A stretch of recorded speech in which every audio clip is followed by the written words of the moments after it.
April 10, 2026 Pacific கடல்ல ஒரு capsule விழுந்துச்சு. அதுக்குள்ள 4 மனுஷங்க, Reid Wiseman, Victor Glover, Christina Koch, Jeremy Hansen. அவங்க வெறுமனே திரும்பி வரல, அவங்க வேற மனுஷங்களா திரும்பி வந்தாங்க. ஏன்னா இந்த 10 நாள் அவங்க முழு உடம்பும் மாறிடுச்சு. எப்படின்னு பாப்போம். ஏப்ரல் 1 SLS ராக்கெட் லான்ச் ஆச்சு. இன்ஜின் கட்டான உடனே கிராவிட்டி போயிடும். அந்த நொடியிலிருந்து உடம்பு கொஞ்சம் கொஞ்சமா மாற ஆரம்பிச்சிரும். பூமியில நம்ம நிக்கும்போது ஏறக்குறைய 2 லிட்டர் ரத்தமும் ஃப்ளூயிடும் கால்ல இருக்கும். கிராவிட்டி அதை கீழே வச்சிருக்கும். ஸ்பேஸ்ல கிராவிட்டி இல்ல. அந்த ஃப்ளூயிட் நேரா மேலே போகும். அதாவது செஸ்டுக்கும் தலைக்கும். முகம் வீங்க ஆரம்பிக்கும். சைனசஸ் அடைச்சு கால்கள் ஒல்லியாகிடும். ஆஸ்ட்ரோநாட்ஸ் இதுக்கு ஒரு பேர் வச்சிருக்காங்க, பஃபி ஃபேஸ், சிக்கன் லெக்ஸ். ஏற்கவே சிரிப்பா இருக்குல்ல, ஆனா இது சீரியஸ் பிசியாலஜி. லான்ச் டே போட்டோ பார்த்தா ஒரு மாதிரி இருப்பாங்க, டே 3 போட்டோ பார்த்தா வேற மாதிரி இருப்பாங்க. முகம் வீங்கி, கண்கள் சுருங்கி. இது நோய் இல்ல, உடம்பு அடாப்ட் ஆகுது. ஆனா அடாப்ட் ஆகிற என்வாயன்மெண்ட் தப்பானது. உங்க கார்டியோவாஸ்குலர் சிஸ்டம் ஒரே ஒரு வேலையை செய்யத்தான் இந்த பரிணாமத்துல உருவானது.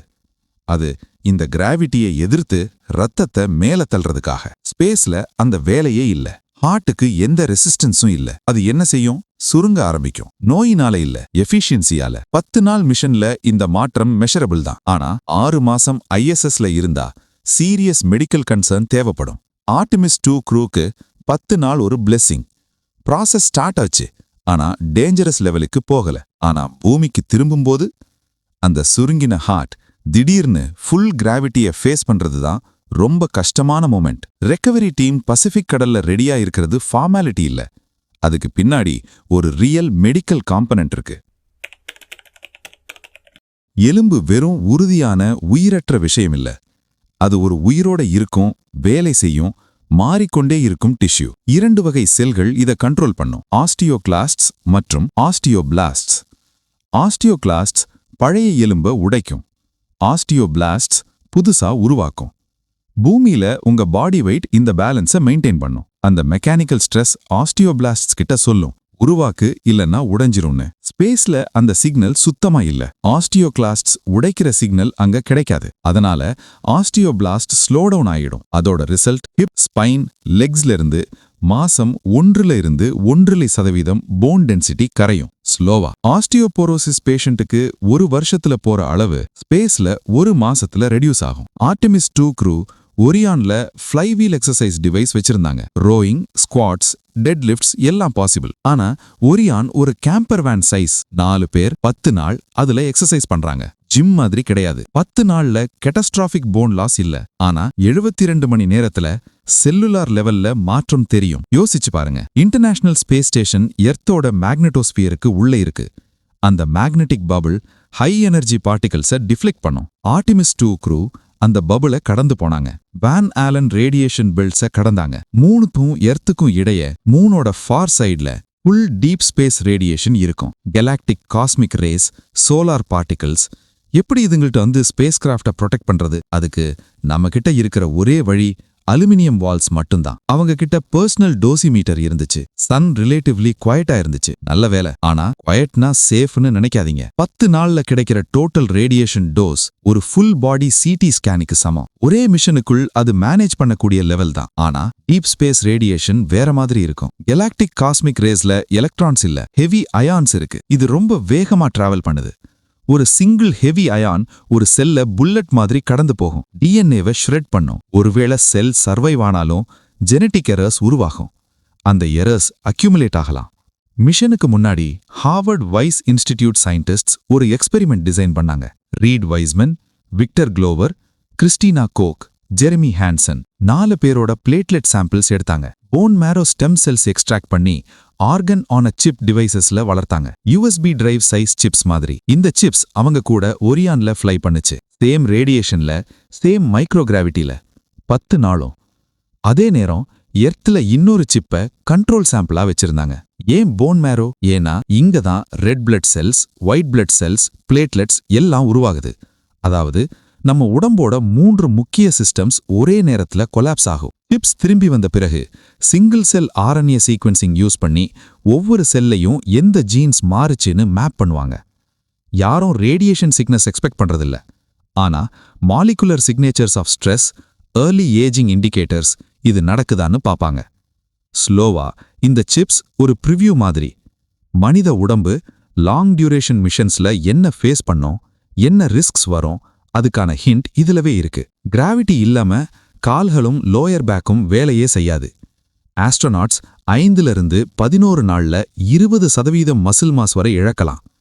ஆர்டிமிஸ் 2 க்ரூ அந்த விண்டோலையே இருந்தாங்க. ஃப்ளை வீல் ஹெல்ப் பண்ணுச்சு. ஆனா மசில்லையும் ஃபைபர் டைப் மாறும். ஸ்லோ ட்விச் ஃபைபர்ஸ் நாள் முழுக்க நிற்க ஸ்டெடியா வேலை செய்ய உதவும் மசில் ஃபைபர்ஸ் ஸ்பேஸ்ல அது ஃபாஸ்ட் ட்விச் ஃபைபர்ஸ் மாதிரி மாற ஆரம்பிக்கும். ஏன்னா அங்க குவிக் மூவ்மெண்ட்ஸ் தான் அதிகமா யூஸ் ஆகும். அதுக்கு பாடி அடாப்ட் ஆக ஆரம்பிக்கும். ஆனா பிரச்சனையே அந்த என்வாயன்மெண்ட் பூமி இல்லைங்கிறது தான். இன்டர்நேஷனல் ஸ்பேஸ் ஸ்டேஷன் ஆஸ்ட்ரோநாட்ஸ்ல 3ல ஒருத்தருக்கு space flight associated neuro ocular syndrome வரும். ஃப்ளூயிட் ஹெட்ல அக்யூமுலேட் ஆனா இன்ட்ராக்ரேனியல் பிரஷர் அதிகமாகும். அந்த பிரஷர் ஐபால்ஸோட பின்பகுதியை ஃபிளாட்டன் ஆக்கும். ஆப்டிக் நர்வ் ஸ்வெல் ஆகும். ஃபார் சைட்டட்னஸ் வரும். அதாவது கிட்டத்துல இருக்கிற ஆப்ஜெக்ட்ஸ் பிளர் ஆகும். தூரத்துல இருக்கிறது மட்டும் கிளியரா தெரியும். பெர்ஃபெக்ட் விஷனோட போன ஆஸ்ட்ரோநாட்ஸ் ஸ்பேஸ்ல ரீடிங் கிளாஸஸ் போட்டிருக்காங்க. சிலருக்கு திரும்பி வந்த பிறகு கூட மாத கணக்குல பெர்சிஸ்ட் ஆச்சு. 10 நாள் மிஷன்ல ஃபுல் சான்ஸ் வர வாய்ப்பு குறைவு. ஆனா ஃப்ளூயிட் ஷிஃப்ட் டே 1லயே ஸ்டார்ட் ஆகும்.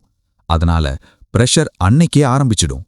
ஒரியான் அட்மாஸ்பியர்ல 25,000 மைல் per hourல என்டர் ஆச்சு.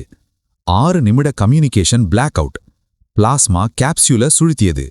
ஹீட் ஷீல்ட்ல இரும்ப மெல்ட் பண்ற அளவுக்கு டெம்பரேச்சர் இருக்கும். க்ரூ 3.9 Gs, அதாவது பூமியின் கிராவிட்டியை விட கிட்டத்தட்ட 4 மடங்கு அதிகம். 10 நாள் முழுக்க வெயிட்லெஸ்னஸ்ல இருந்த பிறகு திடீர்னு உடம்பு மீண்டும் ஹெவியாகி அழுத்தத்தை உணர ஆரம்பிக்கும். இப்படி யோசிங்க. 10 நாள் சுடுதண்ணி தொட்டியில மிதக்குறீங்க. மசில்ஸ் ரிலாக்ஸ்டா இருக்கு. ஹார்ட் ஈஸ் ஆஃப் ஆகுது.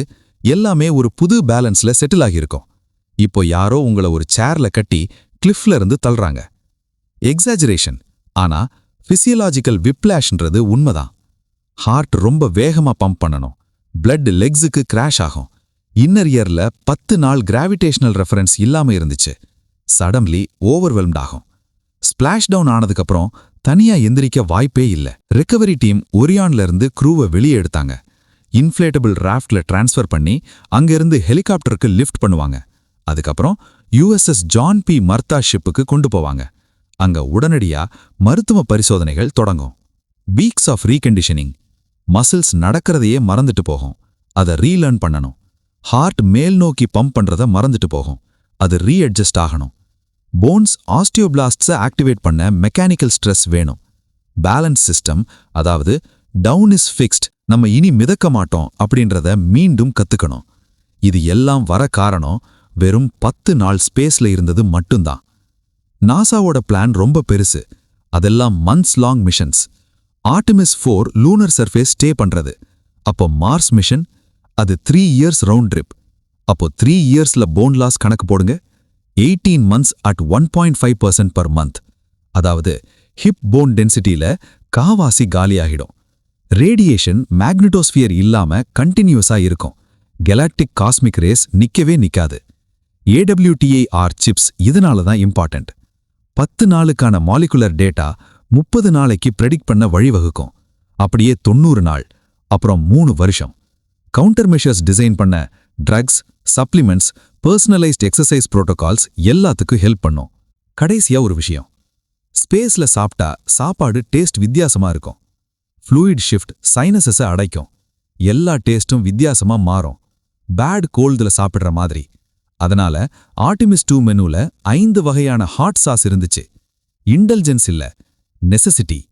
கிட்டத்தட்ட 2,50,000 மைல் தூரத்துல freeze dried barbecue brisket, hot sauce, Nutella, இதுதான் ஹியூமன் சர்வைவல் இன்ஸ்டிங்க்ட்.